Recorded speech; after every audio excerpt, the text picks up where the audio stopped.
What is going on? You're listening to episode 201 of the Nintendo Powercast. I'm your host, N64 Josh, player 2, Eric. What's up, buddy? Yo, what's going on? And what up, NPC fam? It is your boy, HateZero, your hero. Oh, I missed that. I missed it.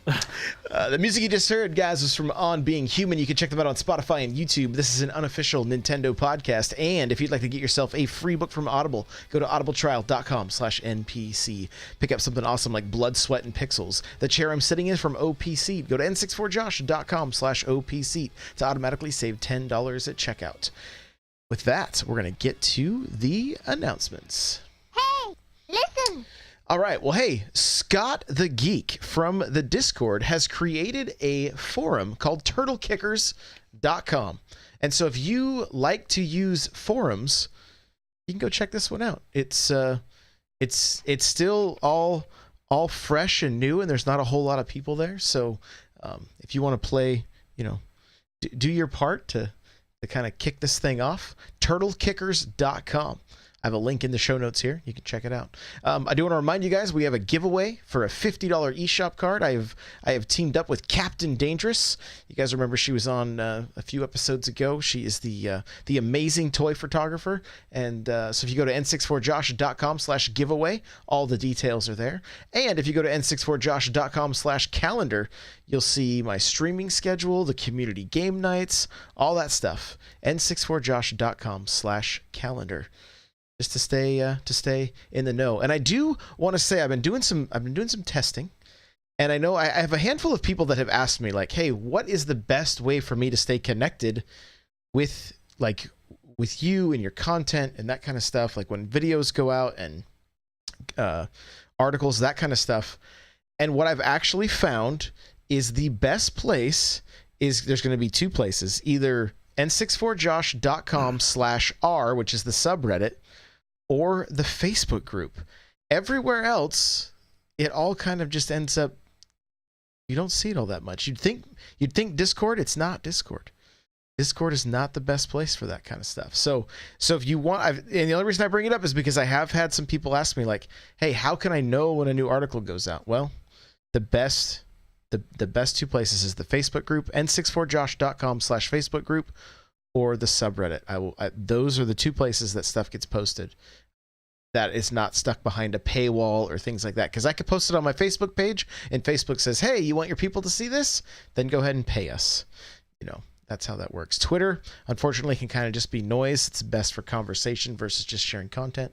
So those are the two places I would say to go if you want to stay up to date with any of the articles I'm writing or videos I'm doing. So with that, we're gonna jump on over to what we've been playing and our impressions. Here we go! Cuphead, baby. Cuphead. Let's talk about it. Let's do it. So I had it on Xbox, and I think maybe we talked about it a while back, but I didn't love it. It was very hard. The game looked pretty, sounds were cool. I mean, it reminds you of all the cartoons growing up and even beyond our years, right? Well, dude, I showed it to my grandma yesterday at Easter, and she goes, oh, I remember these two. And I'm like, yeah, are you sure, Grandma? I think you do. But exactly, like it is just like that, right? Like the animation's perfect, like they do great, but I didn't find the game very accessible at the time for me, and I just lost interest, right? I've already gotten further on the Switch than I ever did on the Xbox One. Something about the controls and the being able to take it handheld, and when I'm playing handheld, there's no latency at all. I'm just enjoying this game more than I ever thought I would. What's your take so far? I'm loving it. I'm loving it. And I was very concerned about playing with the Pro Controller because of the D-pad, and really haven't had any issues. It has not been bad. There's been a few times that I've noticed, like, it's one of those things, like it registered all fairly accurately, like very accurately. But there were some times that I was kind of off on my where I was pressing on the D-pad a little bit, and so it would shoot at an angle versus being just to the left or to the right. But I could kind of recognize that, oh, I could see why that's doing that. You know what I'm saying? Yeah. Like, and so, I didn't really have to make any adjustments or anything like that. I never took my controller apart, and this is a day one Pro controller that I played with, not the Smash one, not the Xenoblade controller, the day one Pro controller. And so I really didn't have any issues. I spent 2 hours, like Pudding in chat was like, you've got to get to the dragon boss. So I got to World 2 and I went to the dragon boss and I fought the boss for 2 hours. And when I beat it, it was 1 minute and 39 seconds. Isn't that crazy? Yeah. The game is, and so I kind of like that. It's that old school Contra style where things don't really change. You have to memorize the patterns, but in doing that, you have to be on your game. If the level's only 2 minutes, you have to be on your game that entire 2 minutes. And to memorize those 2 minutes can take you 2 hours to get to the point where you're like, okay, I can cruise through this first 30 seconds, no problem now. Games aren't like that anymore, which is great. You know, AI and stuff, it's fun, but this is a new challenge to some of these young guys who didn't grow up with the games we grew up with. They don't have those old experiences we had, so it's kind of fun for us to relive, and kind of fun for, you know, the younger generation to play something like that for the first time. Yeah, there's almost like the sense of passing the torch, like, you know, you think games are hard? Try Cuphead, you know, try Contra. And yeah, absolutely. So, and to let you guys know, after last week's show, first, so much like people reaching out, and so thank you for that. That was awesome. But I definitely, one of my biggest takeaways is that you guys want reviews, like you want game reviews. So game reviews are going to be happening. And I reviewed Cuphead. There's a written review on n64josh.com, and there's also a video review on YouTube.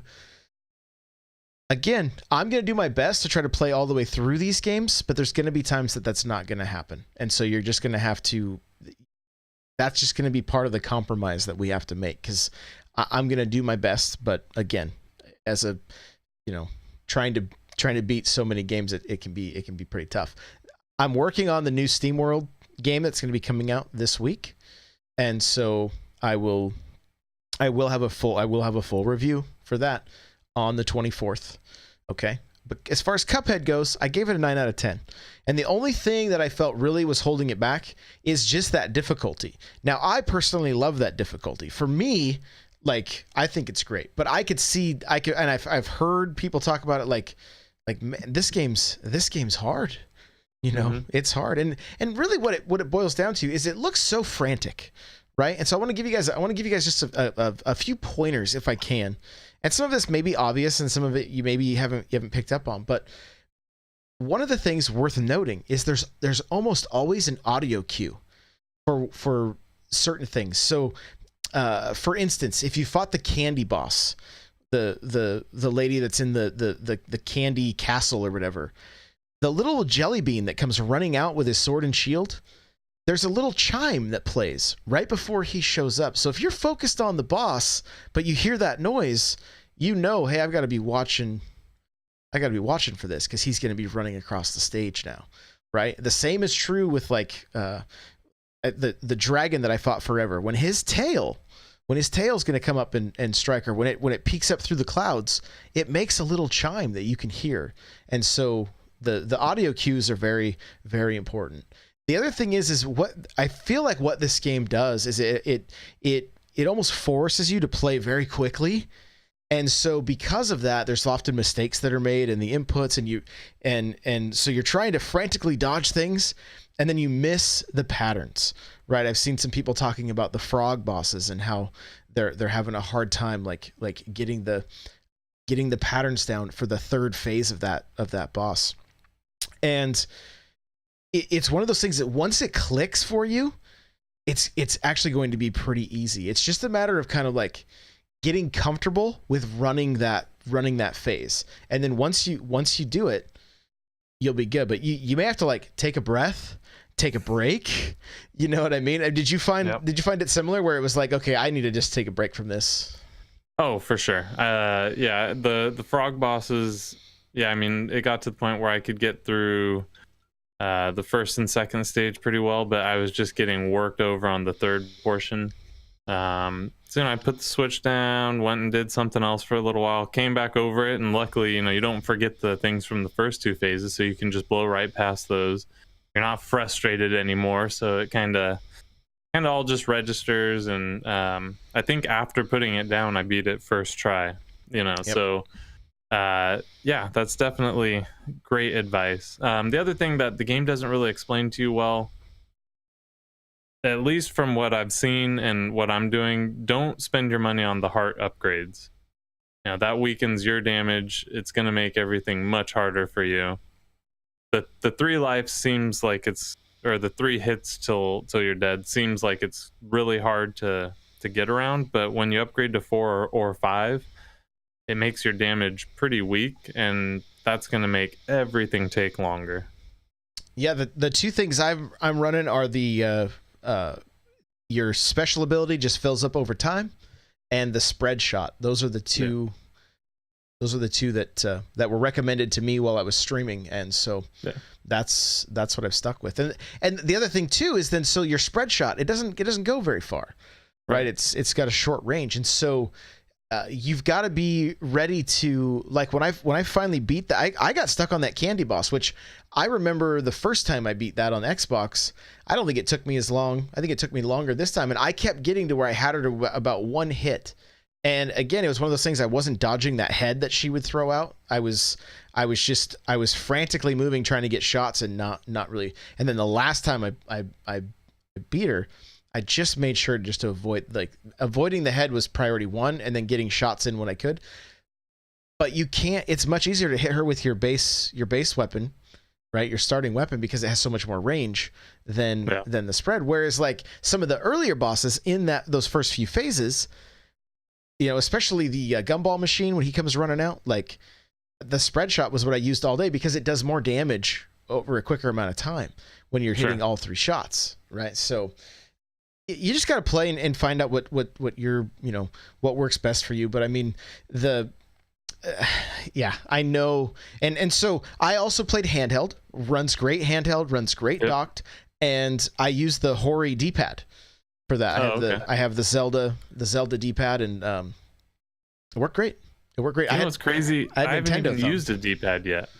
Just all stick, huh? I've been all analog stick, and I just kind of forgot that, I should probably play this 2D platforming game with the D-pad. I'm going to have to use the 8-bit dough and see how that improves my quality of life, because I kind of forgot all about it. Yeah. So that was like one of my biggest concerns is Mario Maker and Cuphead for having quality D-pads. I got wicked Nintendo thumb, and honestly, I played Cuphead for about, I think I streamed it for about 6 hours straight. Oof. I think I got carpal tunnel by the time I was done with that dragon. Like, so I could see that. But it was a ton of, like, I was having a blast. Like, I like these games that you you can get stuck on. You've got to try to figure out. I enjoy difficult games. For whatever reason, Ninja Gaiden, things like that. I've been playing Dark Souls recently. Like, I like it. I think it's, I love the challenge. I love that. I love the just the satisfaction of completing, a stage after you've really, really struggled with it. And the thing is, what's funny is I remember the first time I played through some of these levels on Cuphead, I'm like, I'm so glad I'm never going to have to do this again. And here you are. And here I am. Here you are. Yeah. I didn't expect to enjoy it. I saw the port come. I was like, I'll buy it, just to support it, because this might be an opportunity for Microsoft to see the sales and go, okay, this is something we want to pursue and start pushing more titles to Switch. I'm all for that, right? Obviously. So it was one I was going to buy regardless, but I didn't think I would enjoy it that much. Man, I'm loving it. The game plays great. Another thing I'll say, if you guys are getting frustrated and you're stuck, don't just keep going in with the same strategy. Change it up. Change up your weapons.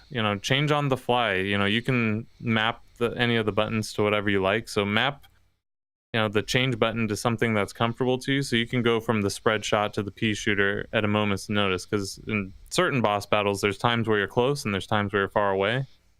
Take advantage of that. Yeah, absolutely. Don't get stuck in the insanity loop where you're doing the exact same thing and have the exact same result. Yes. Please don't do that. Just change it up, try something new.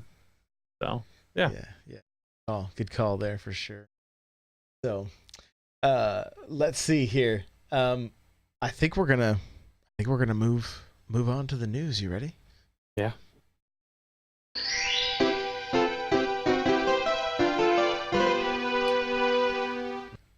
Okay, so Nintendo is getting close to launching the Switch in China, and this news has caused their stock to kind of go up a little bit. yeah. I mean, that's going to be huge because China, they're pretty protective about what kind of stuff that you can import in, and they've famously had some bootleg systems and all that good stuff. So I'm interested to see what kind of library they're going to get. I'm interested. I think that's going to be huge for Nintendo if they're successful over there. I mean, obviously there's 2 billion people in China, so that can't hurt.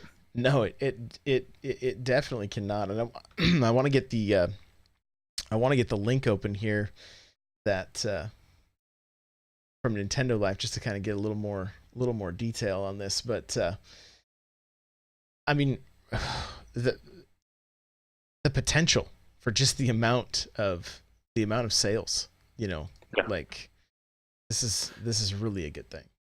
Yeah. Oh yeah. And I think it'll do great things. I'm hoping that they're, like we talked about just a second ago, they're pretty protective about any content coming over, movies, media, games. So I'm curious if they're going to get Breath of the Wild.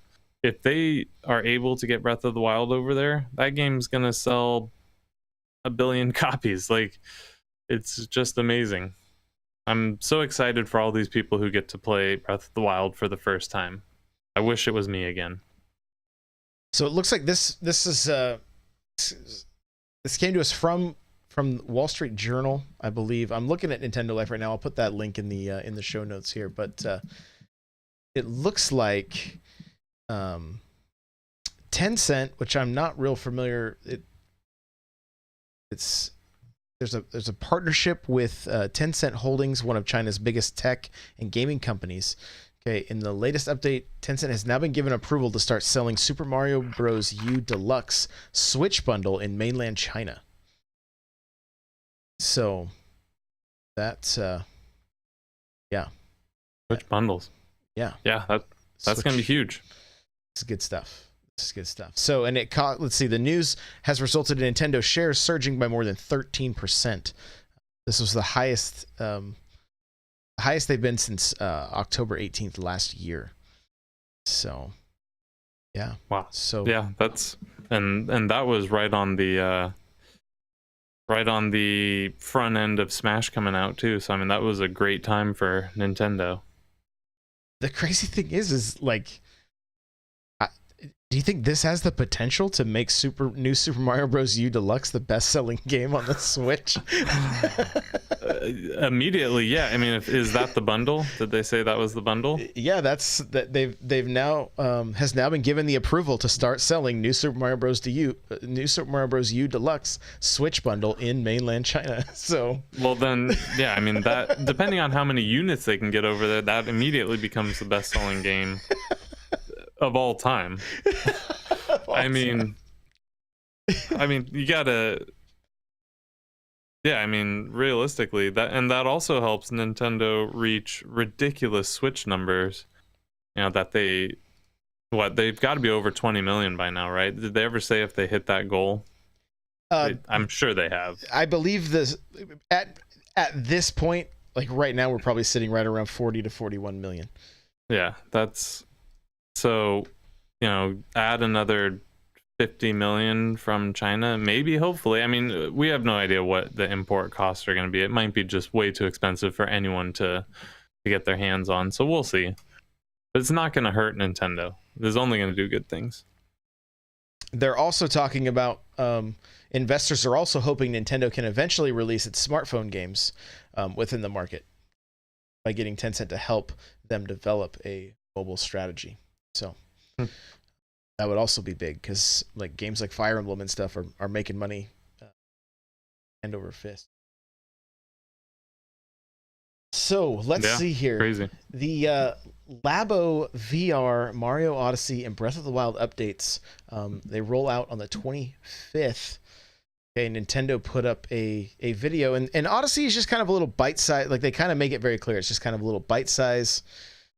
You know, you're not gonna be doing a whole lot, but there's a little bit to do in Odyssey. But then in Breath of the Wild, it looks like you can.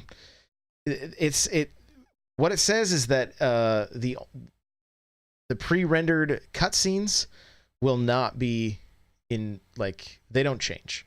But just when you're in the world, exploring the world, it looks like you're going to be able to go full VR, and that's going to be phenomenal. Did you pick this Labo kit up? No. I think you've heard my take on VR. I'm just not. It's not for me. No. But I am interested to hear what people's opinions are of it, because obviously this Switch screen is only 720p. So I know the Google Glass style, or Google Cardboard, style, can kind of help with that a little bit. But I'm curious with a game like Breath of the Wild, because it's still going to be third party, or third person. So third person VR, I'm curious what that does for people, how they enjoy it or not. I'm just interested to see. Well, and I could be wrong, but if it's anything like the other mini games and stuff that are included with the Labo VR, essentially what you're going to do is you're going to move Link with the stick just like you normally would, but wherever you look is where you're going to be seeing, in Hyrule, so that, like. Again, I started getting a headache after messing around with it for too long, and so there's a lot of factors. I mean, the resolution's not going to help with that, the refresh rate, but more importantly, Breath of the Wild's easily 100+ hour game if you want it to be. So your arms are going to be just jacked after holding that thing to your face, playing 100 hours of Breath of the Wild on that. Yeah, so I look forward to people rigging solutions to stick that to their head so they can play without holding it to their face. Oh, I've seen people take like sweatpants and just tie the legs around their head, people are way more crafty than I am, because I would have just laid face down on like my bed, and that's how I would have played. Just head face down. This is my life. not even face up, just face. That would have been a better strategy, but no, face down is immediately where my head went, so that's what would have happened. Resting it on your head would have been great, but yeah, no, not for me.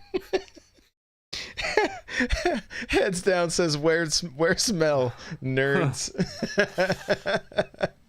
So anyway, guys, I did include a link in the show notes to Nintendo's latest video about Odyssey and Breath of the Wild. It just it's really nothing more than what we talked about. It's just a bite-sized little piece of content for Odyssey, and then and I'll check it out. I'll play it this week, and we'll talk about it a little bit more next Monday night, and give you guys the lowdown. So this next piece here, I don't know if this is going to excite you or not, because I don't know where you were when this game came out, or if you played it or not. But the GameCube game XIII is heading to the Switch in November. Are you familiar with this title? That sounds super familiar. But so it's a cel-shaded first-person shooter, and from what I've gathered from the story, because I can't remember if I have played it or not. I don't remember. And so I feel like I feel like it's one of those games that like I had a demo for it or something, you know, but Back when they used to mail like demo discs. yeah, that kind of stuff. And so it apparently you're accused of assassinating the president, and then you're trying to, you know, but you don't remember what happened exactly. I don't know. It was during that phase in gaming where cell shading was like the big thing, you know, and so I believe this is I'm not positive here. I believe I'm going to open up the link. I think it's actually they've had a remake like on PC or whatever, but because I know that's like what happened with like Turok and things like that. So I remember this game. You remember 13? I do. I'm looking it up now. I do remember this game. I don't think I know I didn't own it, but it looks like I played. Maybe I rented it. That used to be a thing we could do as younger individuals too. You know, go to Blockbuster or Hollywood Video or whatever and rent a game. So yeah. So since the Play Magic team is very excited, I'm on, and I think this is just from their PR department, but the Play Magic team is very excited for the opportunity to remake a true classic, modernizing the graphics, sound, and animations while remaining faithful to the original 13's incredible look and feel. 13's gameplay mechanics are being reworked in an effort to modernize the experience in a way that encompasses the original spirit of the game. We are sure that fans of the original game will love rediscovering one of their all-time favorites, while new players discover a truly iconic masterpiece in a new light. Okay. So it's a full remake, not just like a weird port, kind of like Turok was. That's what it seems like. Yeah, that's what it seems like. So, and to give you an idea of this storyline, play as 13, a talented soldier who lost his memory and has been accused of killing the president of the United States. You wake up injured, and have amnesia on Brighton Beach, with the only clue being a small key and a mysterious tattoo 13 next to your clavicle. It's now your job to search for answers in 34 levels of the solo campaign. Don't worry, you'll find the appropriate weapon arsenal along.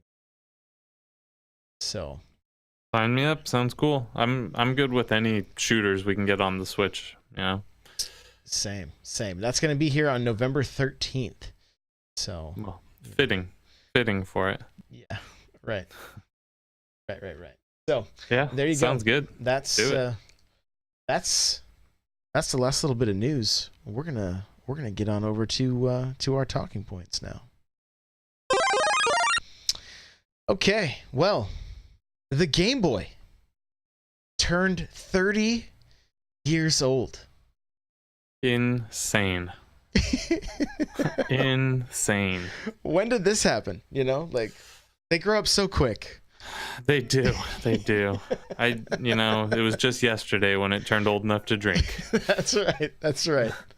So I thought it'd be kind of fun to talk about, like, I don't know how much history you have with this system.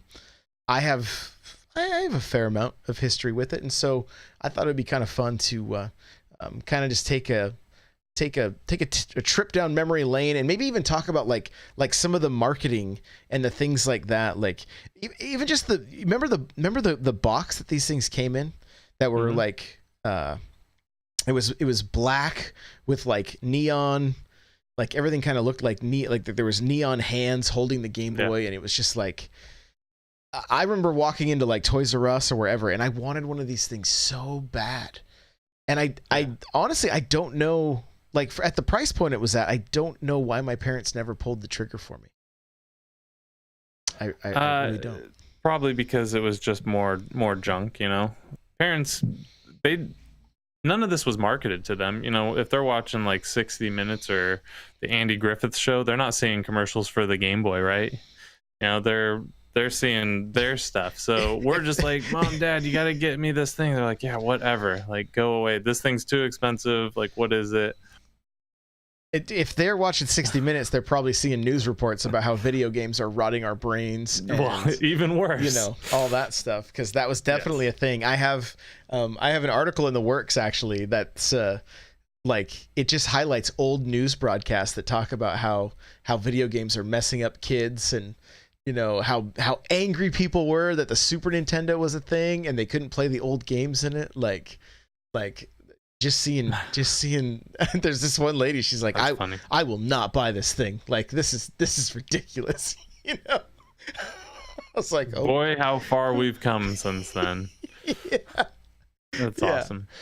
But so, I mean, my first memory of like getting to play this is my aunt and uncle bought it on Christmas, and they brought it to our family gathering.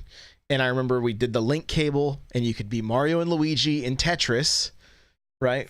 And you would play head to head, and it was, I mean, it was like one of the most like exciting and disappointing Christmases ever, because I was like, I got to touch this, but that was it. Like I remember wanting one so badly, and I don't know, I think I was pretty good at like I just like I was just maybe a little too smooth as a kid, but I'd be like, you just want to let me borrow your Game Boy, right? Like you just want to let me borrow it.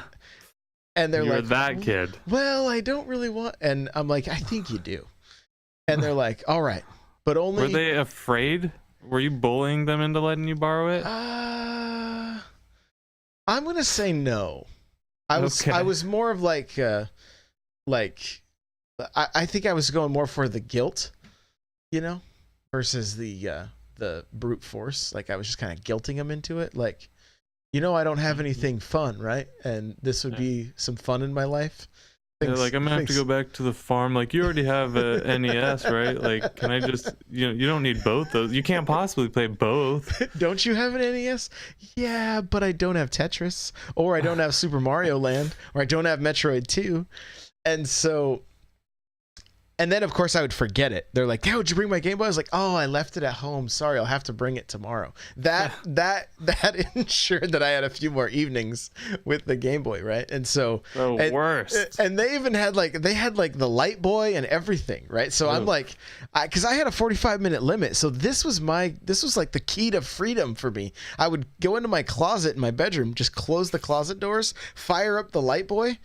And it was game over. I was good to go for hours, My mom thought I was just playing with Ninja Turtles or whatever, and it was like, oh no, I'm rescuing princesses and killing Metroids, This is, and that's the thing. Like I remember at one point, I don't even know who I borrowed the system from. I remember borrowing the system from somebody. I don't remember who, and I remember borrowing Samus Returns, and I've told this story on here before, but I got to the last, and then I had to give everything back. It was like. And it was really so. For you, was there? Did you own one? Did you? Yeah, play one? I didn't own it, in '88 when it came out, or '89 when it came out. I don't exactly remember when I got my hands on one. I think I got it for Christmas, probably '92. Time frame, or 91 maybe. It was before the Super came out, I think.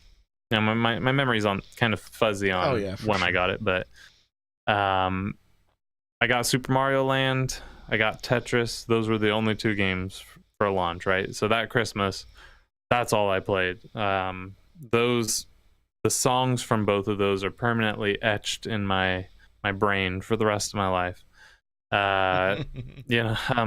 Immediately it didn't come with batteries, if I recall, and we didn't have enough batteries, so that became a huge issue. So like I stole every AA battery from like every remote in the house that I could find, and yes. And so because I think it took, was it 4 or 6? 4. It was 4. Okay. The Game Gear was 6. Yeah, I think it was only 4. I think. Okay. I'm pretty sure. So I never owned a Game Gear. My buddy let me borrow his. I kind of pulled a Josh and borrowed my buddy's for an extended period of time for that one. But man, I remember just the Super Mario Land when Mario got really small. When he would get hit or something, I was just thinking like, oh my gosh, he's so tiny. Like, how is he gonna do anything?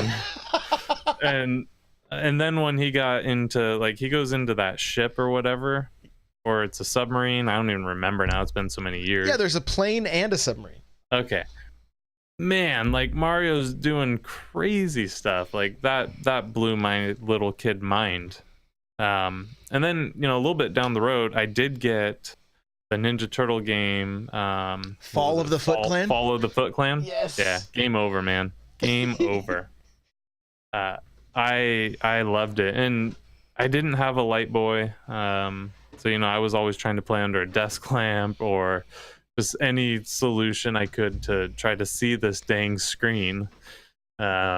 We've joked about it multiple times, but like playing in the car and just hoping for, that you'd get a red light so that you could see the screen for a while. So I found one here. I had one near me. I had the original Game Boy near me. Yeah, 4 batteries. Okay. So. I only had to pilfer a few double A's. What a tank, What? Yeah, I mean, indestructible. The thing was wonderful, and the battery life was pretty good if I remember. It wasn't terrible. I mean, it was pretty good. So yeah, and then Tetris played that for way too many hours.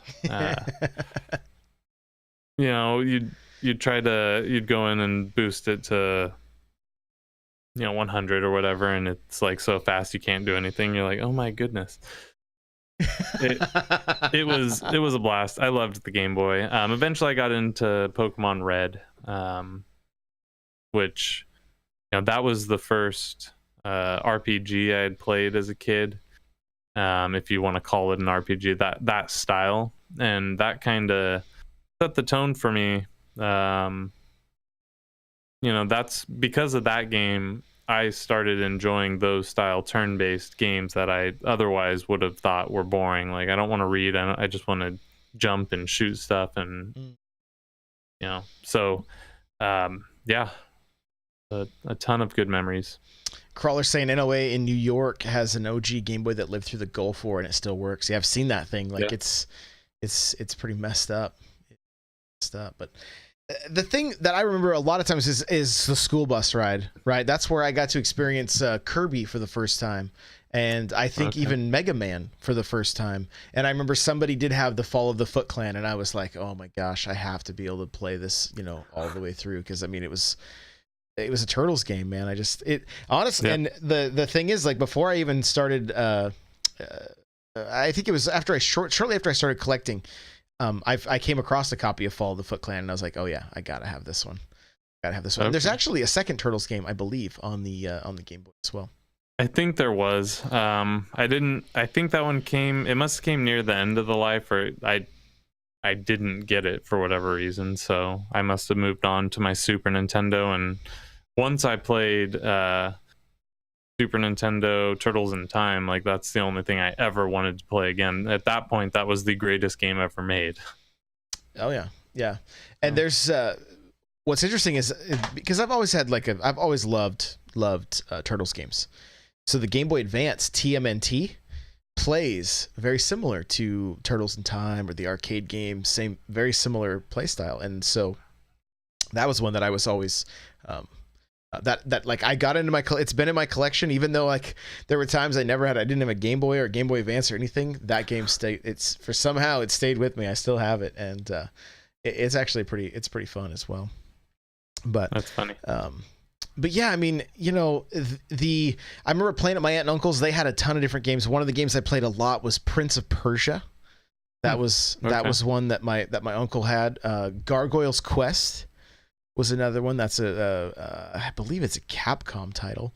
Yeah, that one's based in the same universe as Super Ghouls and Ghosts, or Super Ghosts and Goblins, right? I believe Gargoyle it's from the other perspective, right? That could very well be. I actually don't. I if that is the case, I was unaware of it. So okay, I have I believe it's Gargoyle's Quest 2 on the NES. I have that in my collection.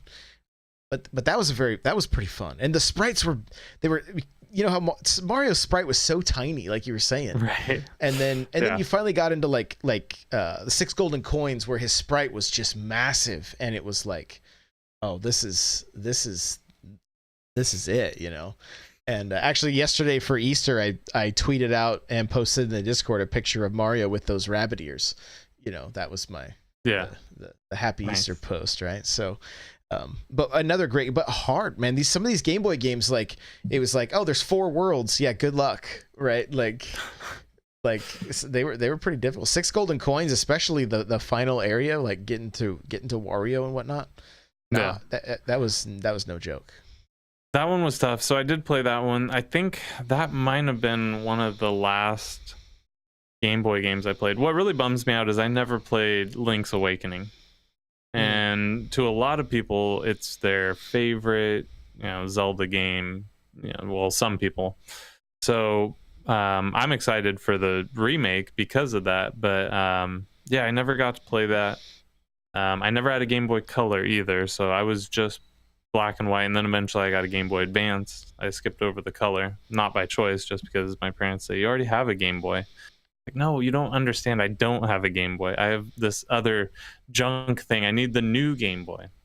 Parents don't understand. They don't know the struggle.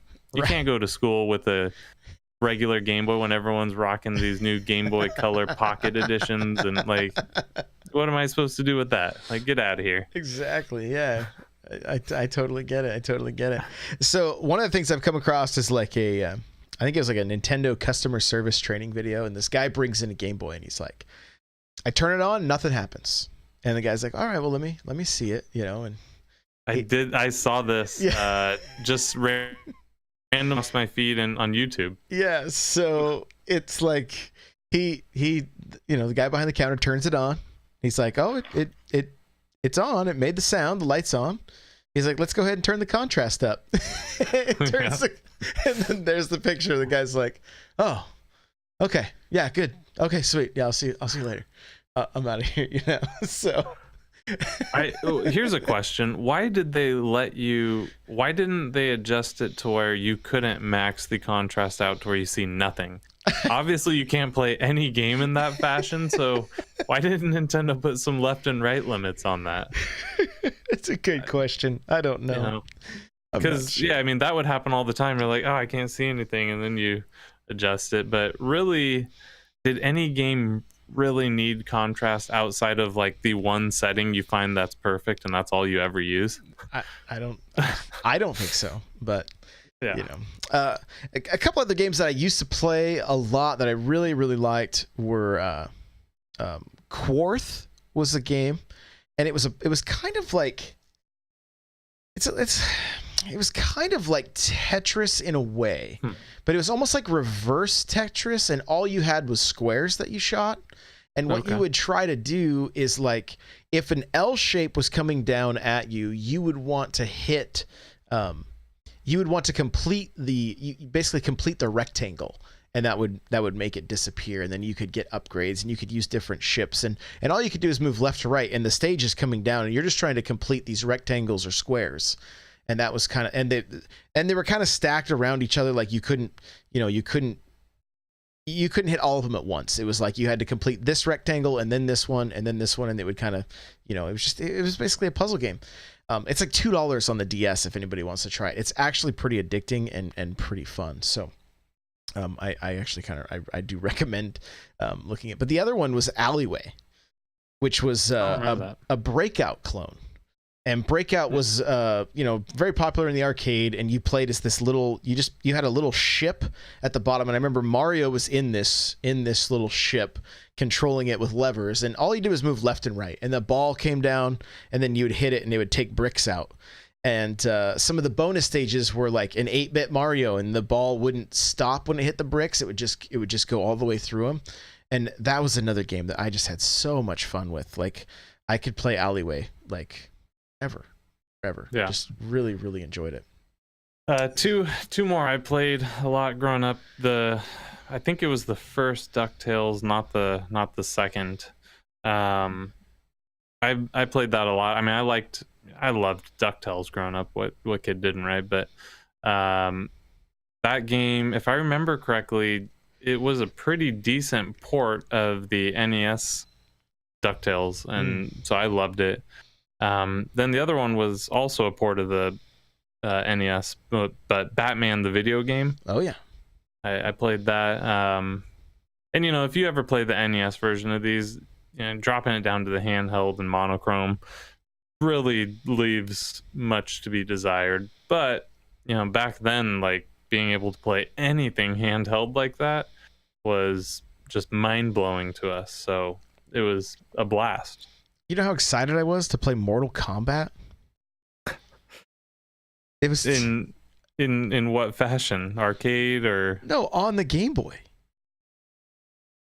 I mean, but Mortal Kombat it has a high kick and a low kick and a high punch and low punch. Without that, It it's didn't not matter. the same game. I could play it without my mom seeing it or seeing any kind of blood because there was no color, you know. So Well, that is true.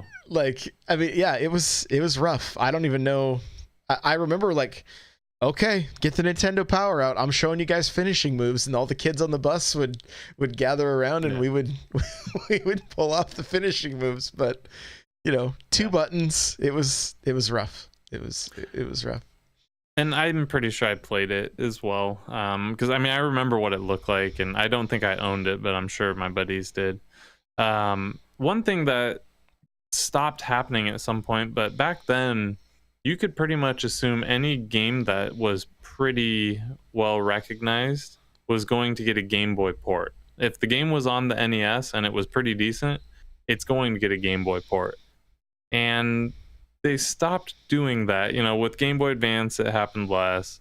And then by the time the DS and stuff came out, they pretty much stopped doing that, and you would start getting unique games and rather than the ports. I didn't mind the ports.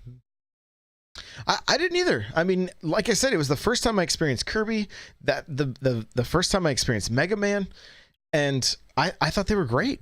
I thought they were great. I mean, I remember riding in the school bus and playing Kirby and just being like, well, this character's pretty cool, you know, like, and this is a nice big sprite, and you know, and a lot of like, I think one of the things that are really worth noting is the music on the Game Boy. Yeah. Again, you have these limitations that put into the hands of such creative minds, and you still get some really amazing music. I mean, like you said, Tetris, right? Like you just like that music's always gonna, like, it just kind of rings in my head, like it's just Forever. always there, you know. Fun fact for you guys. Yeah. I was 17 or 18 years old, didn't lock my car door, and my stereo faceplate got stolen. Not my whole stereo, but they just took the faceplate. You know, I couldn't find a new one, so I'm just like, whatever, I guess I won't have any more stereo in my car. It's fine. What I did was I took my original Game Boy with Tetris in it, and I just turned the speaker up full blast, and all we would listen to when I would drive was all day. So, you know what, guy who stole my faceplate, you didn't hurt me. You did me a favor. Thank you. Oh my gosh, that is hilarious. That's hilarious. And I mean, you know, that's the thing, like, I would go to my aunt and uncle's house, and it was like I had to play Game Boy. I had to play Game Boy. I wanted to get give me the headphones, because remember, it came with one, right? Wasn't it just one ear? I think it was two, and I think it had a red and blue on the ends. And they were super uncomfortable. Like after a little while, your ears just hurt. Oh, so bad. It hurt so bad. Yeah, ridiculous. Yeah, So, I remember. But just, I mean, for me, it really is a system. Even though I never owned it, it's just a system that I have so many fond memories of, and really look back fondly on, and you know, again, a lot of it's tied to family and friends, and on the school bus, and you know, like I said, like having all the kids gather around to see Scorpion and Sub-Zero's finishing move, because a lot of the kids couldn't pull it off. I'm like, oh, I got this, you know, like. I think you had to use the start button and the select button and everything for that game, you know. So, yeah. Lumberjoke from chat saying removable faceplates were supposed to deter stealing the entire unit. Well, the problem is you have to remove the faceplate yourself, and I didn't, so they couldn't steal everything. Either they got spooked, or I don't know. They tried to like open my console. Anyway, doesn't matter. They only got the faceplate. Nobody wins there. They can't use it. I can't use it. Nobody wins. No, definitely not. But yeah, to this day, I'm still looking, casually at garage sales for a decent quality Game Boy Color. I want one because I do have a lot of love for these simple old games of my past. I'd love to go back and play the Pokemons, and so I'm still looking for a Game Boy Color I can just throw around in the backpack and play when I have 10 minutes. The probably the best, and I have a whole bunch of them, is the SP. Yeah. So SP is good. I used to have one. I want the traditional Game Boy Color because that's where my nostalgia lies, was that form factor, and because I never had one. Oh, I get it. I will bring mine to on vacation, and that's what I started playing Link's. But the screen is like a postage stamp. it's even smaller than the OG. Yeah. So it's like, okay, this is an instant migraine. Awesome. Yeah, I might as well just do VR. Yeah, exactly. You basically are holding it to your face anyways. So what's the difference? Right. So, all right, awesome, man. Well, hey, this has been fun. Let's wrap it up. Where can people find you?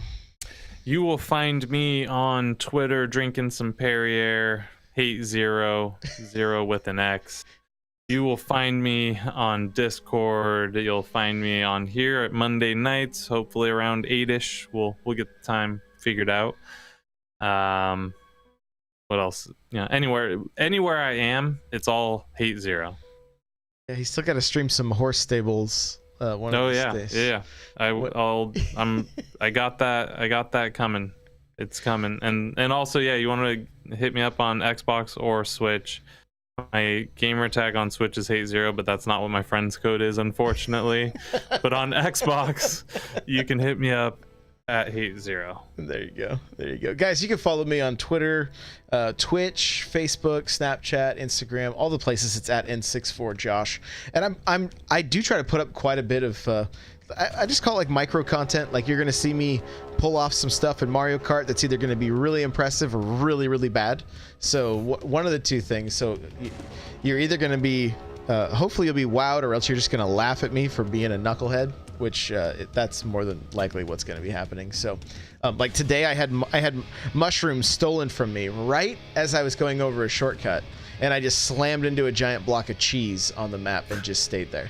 Like, that was it. I just stayed there. So a Nightcrawler says, or being mean to Nightcrawler, or sometimes he's even being mean to me. You'll find that as well, because we love each other, and that's what friends do when they play Mario Kart. They try to ruin those relationships. So, guys, you can follow the show on Twitter at NPowerCast. The show notes will be available at n64josh.com/NPC201. I am going to have an article up about the 30th birthday of the Game Boy that I want you guys to comment on, and I'll read some of the comments on Thursday's show. That'll be up in the next couple days here. I'll let you know on Discord, Reddit, all that kind of stuff. Like I said earlier, Facebook group, n64josh.com/Facebook group, or the Reddit, n64josh.com/r. It's the best place to stay up to date with all the content. If you want to email the show, you got questions, comments, whatever, npc@n64josh.com. You want to get yourself a free book from Audible, go to audibletrial.com/npc, pick up something great like Blood, Sweat, and Pixels. The chair I'm sitting in is from OPC. Go to n64josh.com/OPC to automatically save $10 at checkout. If you want to help support the content I create, you can go over to patreon.com/n64josh. I got lots of t-shirts, lots of merch in my store, n64josh.com/store. We do have the Discord. We'd love to have you come hang out. n64josh.com/Discord. If you guys can rate and review on iTunes, I'd really appreciate it. Thank you so much for listening week in and week out, and we'll see you guys in the next one. Bye now.